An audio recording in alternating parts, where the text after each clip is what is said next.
This is News 25 with Deanna O'Donnell and Stacy Jensen. News 25, local news you can count on. News is brought to you by J.K. Nelson Law.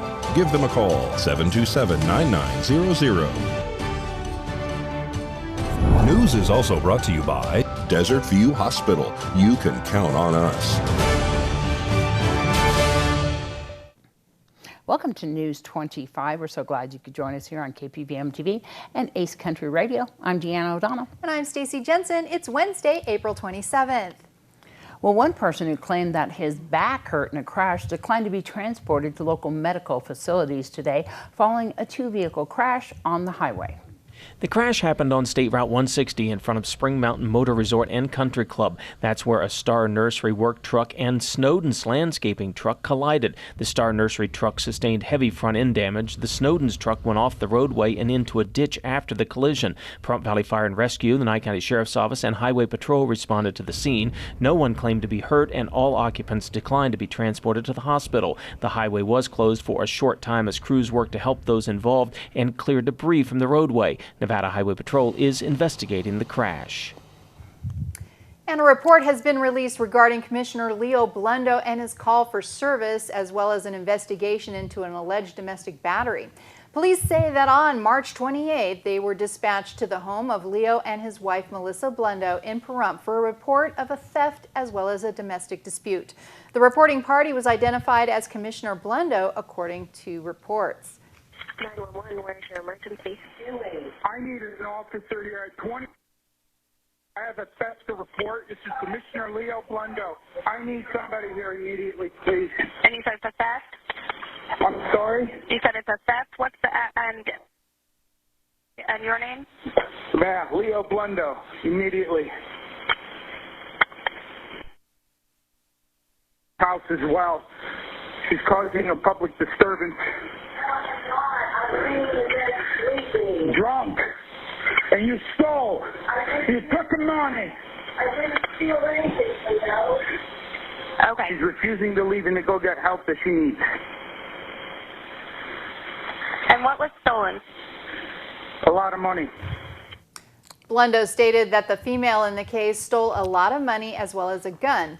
The amount of money that was missing was reportedly $77,000 in cash total, as well as a Glock pistol. The female in this case, whose name has been redacted from the report, says that the money in the safe belonged to her and that it was for her campaign account. Melissa Blundo was a candidate for Nevada Assembly District 36 and has since withdrawn her name from the ballot. Mr. Blundo stated that the key to the safe was missing, and also money inside the vehicle was reported missing as well. The female allegedly told police that he had other money stolen from the vehicle as well as a gun months ago, and that he refused to file a police report, although she begged him to. Police say that they looked at security camera footage that night, and it appeared that the camera may have been tampered with. The female then reportedly told police that while she was in bed sleeping, Leo got on top of her and held her throat and was yelling at her about the missing money and the gun.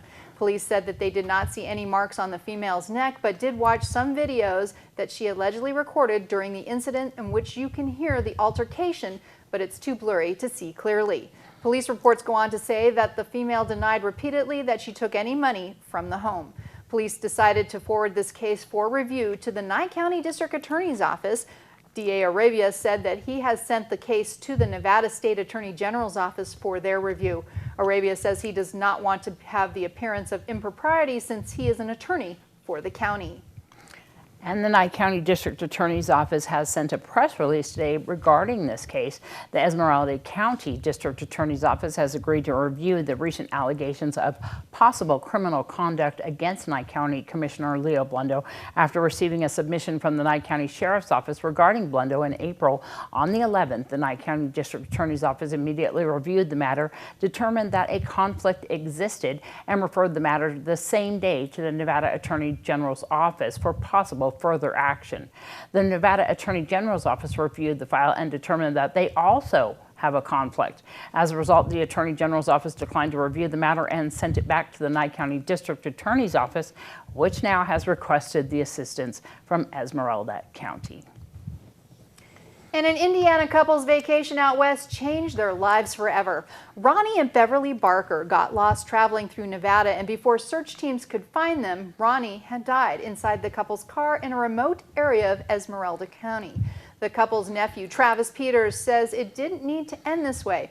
Peters said a flawed Nevada rule, as well as alleged inaction by local law enforcement, is partially to blame for his uncle's death. As we pick up on part 3 of this story with the couple's rescue from the mountain. Beverly and Ronnie were airlifted off the mountain. Travis says the hospital kept her for 16 hours. She remained in a hotel room, too weak to travel and unable to eat very much food. Travis says Beverly now speaks of days with her husband just talking and staring at the stars and the beautiful Nevada sky. You know, she didn't talk about being fearful of the situation that they were in. They were just in it. Everything that she talked about was good.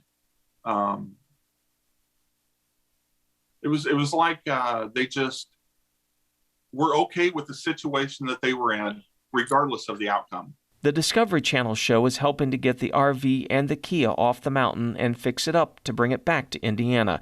Travis and his family are thinking about a lawsuit. Mostly they don't want Ronnie to have died in vain. They just hope his story can change the Nevada Silver Alert or even make a new one. When suggested by Deanna O'Donnell to have a rule in Ronnie's name called the Barker Alert with a barking dog logo, Travis thought that would be a great idea. A Barker Alert notifying media, travelers, and enabling resources to respond to a missing endangered senior, no matter their residency. I know for a fact that the Silver Alert system in Nevada needs to change. You know, they need to take residency off the table when it comes to searching for lost people in your state. I really think what happened up on that mountain just put her at ease. You know, she had time to grieve and to enjoy her last moments with her husband, and it was beautiful. It was beautiful. I've told so many people that, you know, I would love to pass away being held by, you know, by my wife and looking up into the stars at night and the sky, as opposed to laying in a hospital bed or in a hospice. I'm in awe of that passing. You know, it was peaceful and it was beautiful. It really was. My mom's alone, and so all she can do is dwell on it. And she's hurt and she's angry. She's really angry at the lack of action. You know, she wants her brother back, and she knows that it was a death that didn't have to happen. Right now, the focus is on changing the law, changing the Silver Alert rules, so that no family has to go through this. You know, we shouldn't have to do the detective work and beat the drum to get publicity for our missing relatives. You know, families don't know what. I knew what to do just because of the hat that I wear as a career. But most people don't know what to do in that situation, or, you know, when they get told no by a position of authority, they just kind of resign and accept it. And I wasn't going to accept it, and I don't accept it. You know, that sheriff needs to be held accountable. He needs to answer for the inaction of that, to provide information about, you know, what he did, so we can see what he didn't do. Because right now he's hiding behind his desk, afraid to make a statement because he knows that he messed up, and he might have gotten away with that for you know, a 24-year career. But Sheriff, you didn't get away with it this time, because I will find out. He crossed paths with the wrong person that knows how to find out, and I will find out. And that was our Zoom interview. That was part 3 in a 3-part series. If you'd like to see the other parts, you can go to our YouTube channel or KPVM's Facebook page. We'll be right back. You're watching News 25, the most recognized and farthest reaching local news in Nye County. News 25, local news you can count on. This segment of the news is brought to you by Sunset Valley Pools. For quality service and supplies, call 775-513-4114. Welcome back. Well, welcoming a new baby is an exciting time. New parents are eager to introduce their bundle of joy to family and friends. But what precautions should they be taking? Dr. Gina Robinson with Cleveland Clinic Children says it's still a good idea to wear a mask around a newborn. Even though the numbers are better, fingers crossed, we're going in the right direction, we still have some concerns. And of course, our newborns are a little bit more vulnerable. So we always want to make sure we take that extra precaution for their safety. So even people who have been vaccinated, I would recommend that they still wear a mask. Dr. Robinson explains that a baby's immune system is still developing, and it takes time to recognize what's dangerous and how to respond. She says some respiratory viruses like COVID-19, the flu, and pertussis, also known as whooping cough, are more dangerous and can be harmful to newborns. That's why it's important to add extra layers of protection as a baby's immune system and lungs mature. Pandemic or not, she recommends limiting the number of people visiting your newborn, and if someone has cold symptoms, it's best they visit another time. We just want to make sure we layer it up like we do. I always talk about that sandwich that you're stacking the cheese on. So you're wearing your mask, you're washing your hands, you're vaccinated. Each one of those things is an extra layer of protection. Dr. Robinson encourages everyone who plans to be around a newborn to get vaccinated against COVID-19, influenza, and pertussis. And the Anti-Defamation League's annual audit of anti-Semitic incidents issued today found that Nevada witnessed a sharp uptick in anti-Semitic incidents by 64% from 2020 to 2021.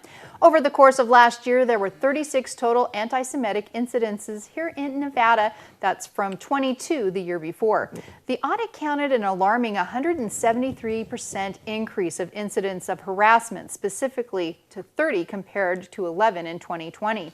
Looking at the United States as a whole, anti-Semitic incidences reached an all-time high in 2021 with a total of 2,717 incidences of assault, harassment, and vandalism reported to the ADI. These represents the highest number of incidents on record since ADL began tracking these incidents in 1979. An average of more than 7 incidents per day and a 34% increase year over year.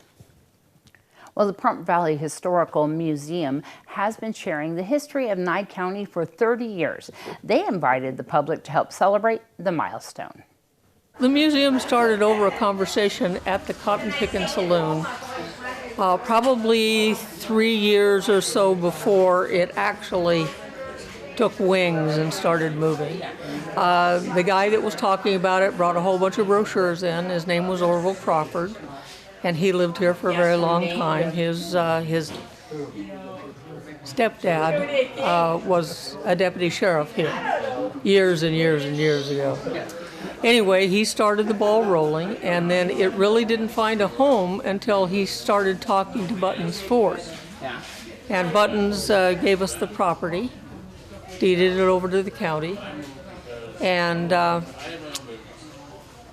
Buttons was the head of this museum, watched it grow. Actually, when they started in 1992, we have a craft house built out of railroad ties. That was the first museum.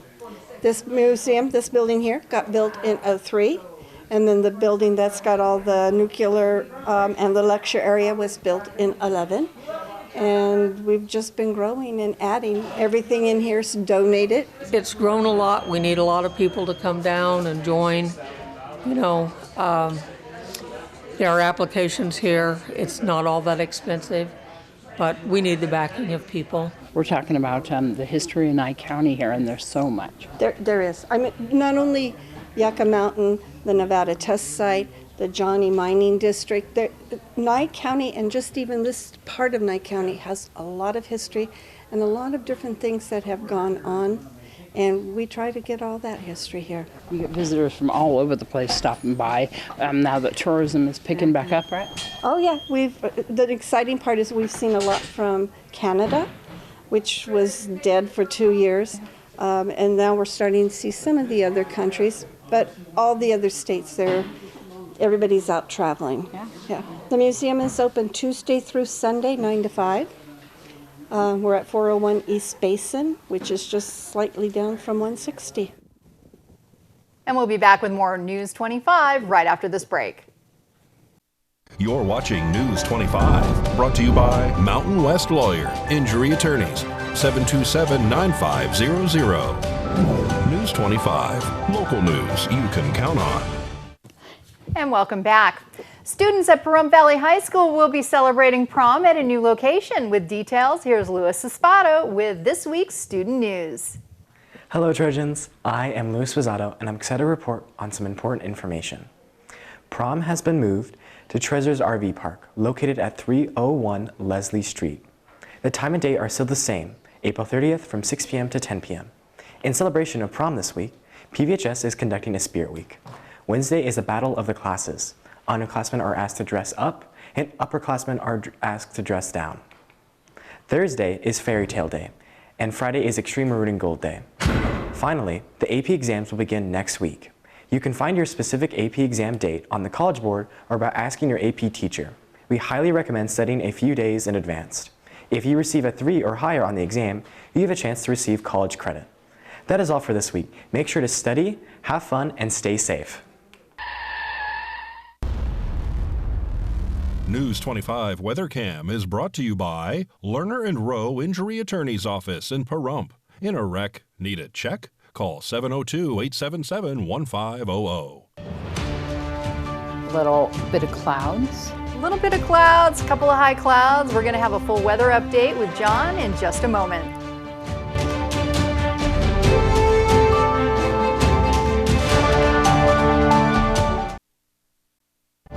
News 25 weather is brought to you by Dairy Council of Nevada. The splash of cream in your coffee, the dollop of sour cream on your burrito, the melted toasty cheese on your pizza. Undeniably delicious, undeniably dairy. Enjoy what's real. Hi, good evening, Nevada. It's John Kohler from the KPVM Channel 25 Weather Studios on a Wednesday night. Friendly reminder to all my neighbors, tomorrow's trash day. All right, put the stuff out on the curb. I'm going to. Fernley, Fallon, Carson City, look at y'all in the upper 60s and lower 70s. Tonopah saw 70 degrees today. Goldfield stuck the thermometer at 77, said, good enough. 81 out in Beatty, and also Amargosa, you guys just about tied. Las Vegas, though, the hot spot in the state today at 89 degrees. Out in Death Valley, it's 98. Hey, it's a boy band. And here in the Paradise of Pahrump, 84 degrees. That's our current temperature. That's also today's high. Not too bad. Winds out of the south all day long at 12 miles per hour.